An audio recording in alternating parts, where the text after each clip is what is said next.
Hi, welcome to another episode of Beowulf doing P90x. Today is day 17 and I wanted to give you an update on how everything is going along. First, quick results from week 2. 2 pounds lost that week, so if you include the pound that I gained the first week, I'm down 2 pounds or down 1 pound overall.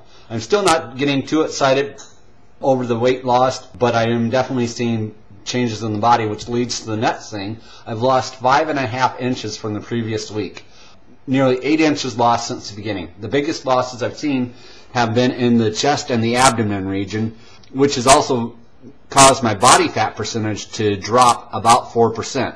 I'm cautiously optimistic due to the, as I said in my previous videos, the inaccuracies of measurements from week to week, and actually thinking about tattooing a line to ensure the same measurement from week to week. But 4% is definitely at least an indicator of something positive going on. In week 2 I did all the videos. I did miss one AbRipperX session due to fireman's training, but I did get all the videos done, including my first time doing Stretch X, which was, for my non-stretchable self, more painful video. I also did 3 runs of 13.25 miles, and I biked nearly 6 miles on another occasion. The weather was great, however I did miss my Saturday long run again, but being it was the last Saturday before the half marathon, I thought it was okay. Reflections on week 2. Actually knew most of the forms, so I could focus on getting the maximum number of reps or the maximum number of weight in each exercise, rather than focusing on, what am I trying to do in this episode. Being more self-confident in doing some of the forms, and like the plyometrics went a lot easier. Having the power blocks made, going for improvements in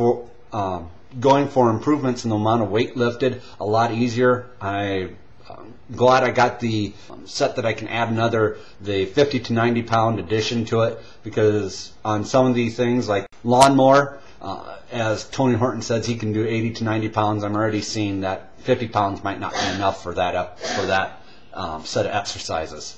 After week 3, I'm looking definitely forward to the recovery week. A lot of muscle tiredness. First 2 or 3 videos of this week, just even more than week 2, so I can definitely feel the body's changing and the body's trying to adapt to it. The weight loss might have also been better due to eating better. I'm increasing the amount of protein I'm eating, as well as reducing the number of junk calories. For example, instead of going out for wings 2 or 3 times during the week, as good as wings are, I've switched back to eating a huge salad loaded with chicken and roast beef and a Caesar salad dressing. Still very Atkins legal. It's just a matter of increasing the amount of protein to making sure the body has enough protein in it to repair itself. Let's hop on to week 3, since I've already started this week. I'm intentionally in taper mode. I've skipped 2 days already, and I'm probably going to skip today. Why? Because I just finished the Drake Relays half marathon. I knew I didn't want to have my body in a state of muscle tiredness while I'm out there running a half marathon or 13.1 miles, and I thought, I'll skip the last 2 days, which were yoga X and arms and chest, and I'll probably be missing today too.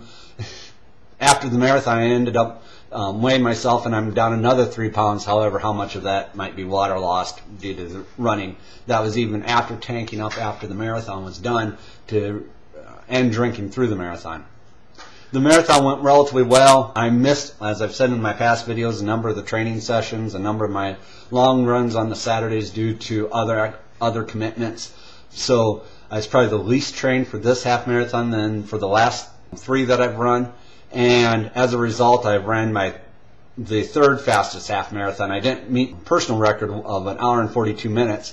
And I didn't even meet the course record that I ran last year in 1 hour and 49 minutes. But I did do it in 1 hour and 53 minutes. So, in fact, I thought I even ran stronger than I've run in previous half marathons, and the fact that I didn't have to taper out or walk a number of times during the marathon because of either bad pacing or hills. So, in one thing, I think the P90x is indeed helping my running in terms of either making me a stronger runner in terms of attacking the hills with more ease, or just being a stronger or more motivated individuals. Because I can remember thinking out on the course, you know, if I can get through Pilo, I can certainly do this hill. I can certainly keep running for another 2 or 3 more miles if I can do P90x for 60 minutes straight. So, you know, if it took P90x to make me a more tougher, more committed runner, well, it certainly worked. However, here comes the reason for the video. And I'm calling for all you P90x experts to answer this poll of mine in the comments section. There's 3 options, so pick one of the 3. Should I skip stretch X this week and make it a P92x to catch up, so thereby do the 2 extra videos that I've missed this week next week, and just push back my start date and do it for over 92 days rather than 90 days like most people do it? Or should I skip the 2 workouts and start the recovery week on time? Should I start week 4 on time?